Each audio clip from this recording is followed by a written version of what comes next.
하나님의 말씀 아모스서 9장 5절로부터 10절까지입니다.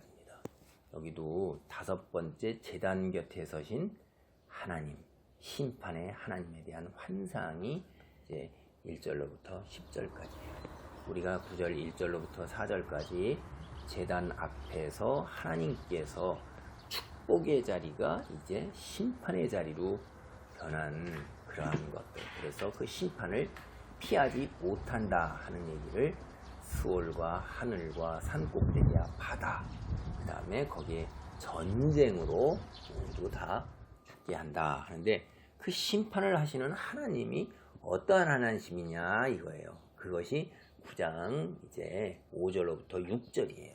그 하나님은 창조주 하나님이라는 거예요. 심판을 행하시는 하나님의 능력이 어떠한가 하는 거예요. 여러분, 모두가 다 하나님을 창조주, 통치자로 찬양하는 시들이 아모스에 2군데가 나와 있어요. 찬양시, 이게 아모스의 4장 13절하고 5장 8절로 9절인데, 이게 다 하나님이 창조주 통치자예요. 창조주 통치자라는 게 뭐예요?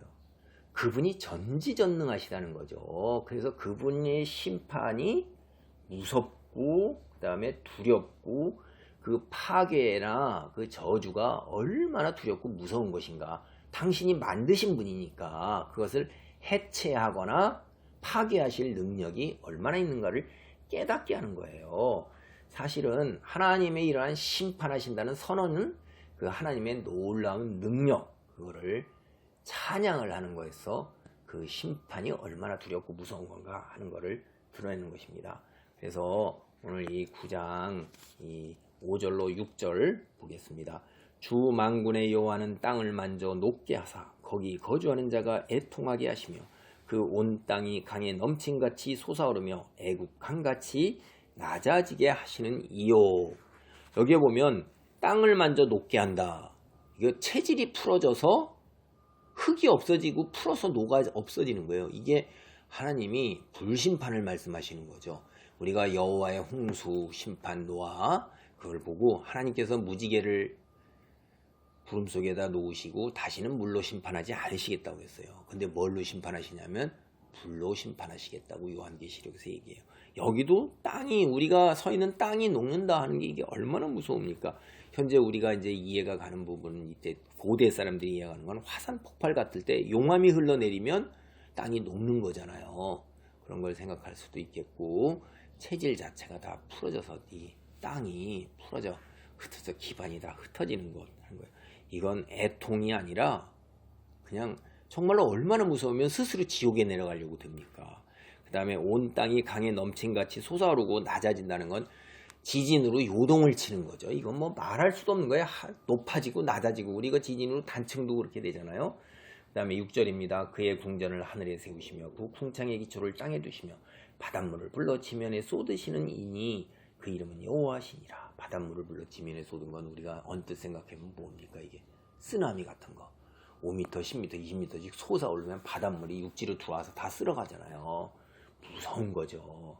이분의 능력이 하늘과 땅 모든 것에 엄청난 능력을 가졌다 하는 거예요. 그래서 하나님의 능력이 우리가 지진이나 땅을 다 녹게 하는 것, 화산활동, 홍수 뭐 이런 거, 그 다음에 쓰나미 이런 것 같은, 이게 당시에 그 사람들이 상상할 수 있는 최대의 무서운 두려운 자연재해, 이런 것들을 이제 비유로 하면서 하나님의 놀라운 능력, 이런 것들을 행하실 수 있는 능력 하는 거죠.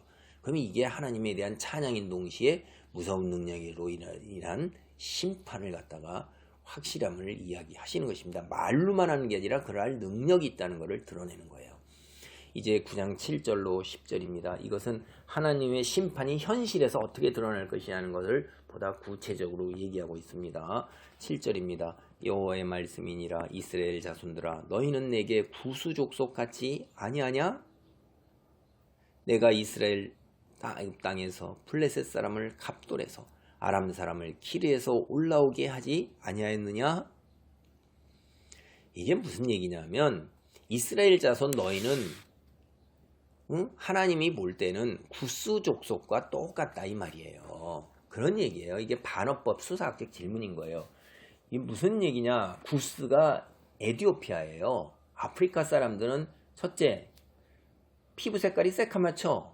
이스라엘 사람들이 볼 때 그게 신기했던 거예요. 머리가 곱슬곱슬하고 피부가 시커먼 게 뭐 저런 사람들이 있구나.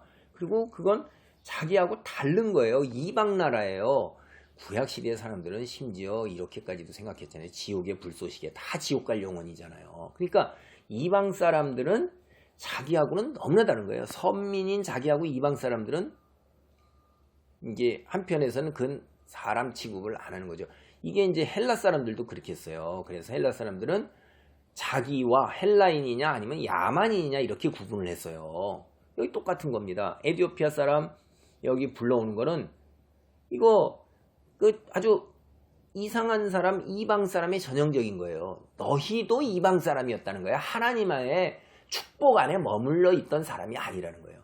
또 하나 이승이 에티오피아가 당시에는 세상 끝이에요. 그게 알고 있는 세상 끝. 그러니까 세상 끝에 있는 이방인 그거 이스라엘 사람들이 선민 의식을 가지고 생각할 때 자기하고 도저히 똑같지 않고 근데 하나님께서 너도 그와 똑같은 자라는 거예요. 그러니까 이방 사람들은 심판을 피할 수가 없는 거예요. 지옥 가는 걸 피할 수가 없는 겁니다. 하나님을 믿고 섬기지 않았기 때문에. 그런데 너희도 똑같다 이 말이에요. 왜 그럴까요? 하나님의 말씀에 순종하지 않으므로 정의와 공의가 무너지고 하나님의 의가 있지 않기 때문에 열방을 통치하시는 하나님이 의롭지 못한 이스라엘을 이방 심판하듯이 또 심판하시는 거예요. 공평하게 심판하시는 것입니다. 그게 그래서 이런 이야기고 그 다음에 하나님께서 여기서 이스라엘 너희를 갖다 구원으로 이끌어낸 것처럼 블레셋 사람이나 아람 사람을 하나님이 동원해서 너희를 치신다 이 말이에요. 8절입니다. 보라 주 여호와의 눈이 범죄한 나라를 주목하노니 내가 그것을 치면에서 멸하리라. 그러나 야곱의 집은 온전히 멸하지는 아니하니라 여호와의 말씀이니라. 범죄한 나라 블레셋이나 아람은 범죄한 나라잖아요. 에티오피아 구스도 범죄한 나라야. 하나님을 믿지 아니하니까. 그러니까 거기에 믿지 않는 사람들은 부정부패가 만연한 거고 하나님의 정의와 공의가 흘러넘치지 못하는데 이스라엘이 똑같이 그렇게 된 거란 말이에요. 그래서 이방들은 완전히 다 멸하는데 야곱의 집, 북이스라엘, 에브라임 거기에도 멸하지만은 남은 자가 있다는 얘기입니다. 9절입니다. 보라 내가 명령하여 이스라엘 족속을 만국 중에서 채질하기를 채로 채질함같이 하려니와 그 한 알갱이도 땅에 떨어지지 아니하리라. 내 백성 중에서 말하기를 화가 우리에게 미치지 아니하며 이르지 아니하리라 하는 모든 죄인은 칼에 죽으리라. 이게 하나님의 백성 북이스라엘이 제가 자꾸 말씀드리는데 물질적으로 풍요롭고 사치스럽고 정치 외교적으로 안정되어 있고 군사적으로 우위함을 드러내고 이러니까 교만해가지고 하나님의 심판이나 말씀이 이게 들어오지 않는 거예요. 아모스가 이렇게 얘기를 했을 때 아모스의 말씀을 받아들였을까요? 이스라엘의 상황에서 그들은 자신이 누리는 안녕과 번영과 그 번창함, 평안이 그냥 그 속에 하나님의 말씀이 들어오지 않는 거예요. 교만한 거예요. 그래서 그들이 한 방에 훅 가버리는 겁니다. 그냥 하나님 앞에 겸손해야 되는데 안타깝게 우리 사회하고 좀 비슷한 면이 있어요. 우리 믿는 사람들 한번 보세요. 우리가 물질에 취해 있지 않은가? 번영과 안녕 속에 취해 있지 않은가? 북한을 우리가 중국과 일본과 러시아를 무력적으로 우리가 감당할 수 있고 외교적으로 감당할 능력이 있다고 우리가 착각하고 있는 것은 아닌가? 뒤에 미국의 힘이 있어서 우리가 여태껏 번영을 누리면서도 착각하고 있는 건 아닌가 하는 생각을 받아요. 단군 이후로 오늘처럼 평안과 번영을 누린 적이 없습니다. 전쟁의 시기 사이에서 우리가 평안을 누려왔던 건데 목회자들과 성도들이 물질에 취한 것은 아닌가. 그래서 세상 속에 그 부정과 부패와 음란함과 물질에 대한 탐욕이 넘치는 속에서도 빛으로 소금으로의 그 역할을 감당하고 있는가 하는 걸 우리 한번 생각을 해봐야 돼요. 우리 상황이 너무나도 유사하고 비슷한 거예요, 이게. 그래서 하나님께서 여러분 채라는 게 거기다 넣고 치면은 어떻게 됩니까?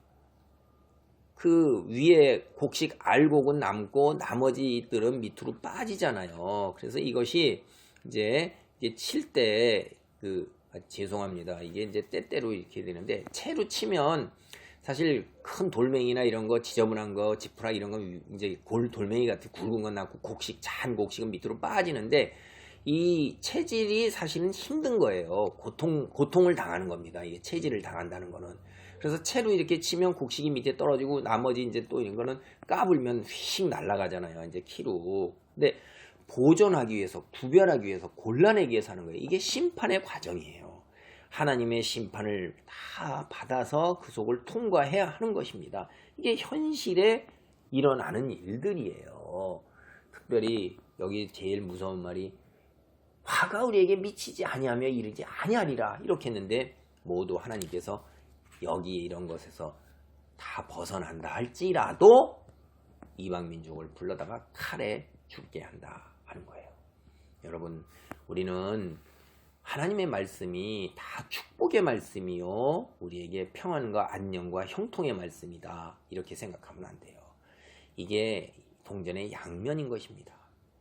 하나님의 축복이 있고 축복 자리에 머무르지 못하는 하나님 말씀에 순종하고 정의와 공의를 행하지 못하며 빛과 소금의 역할을 감당하지 못하는 자는 심판이 있는 거예요.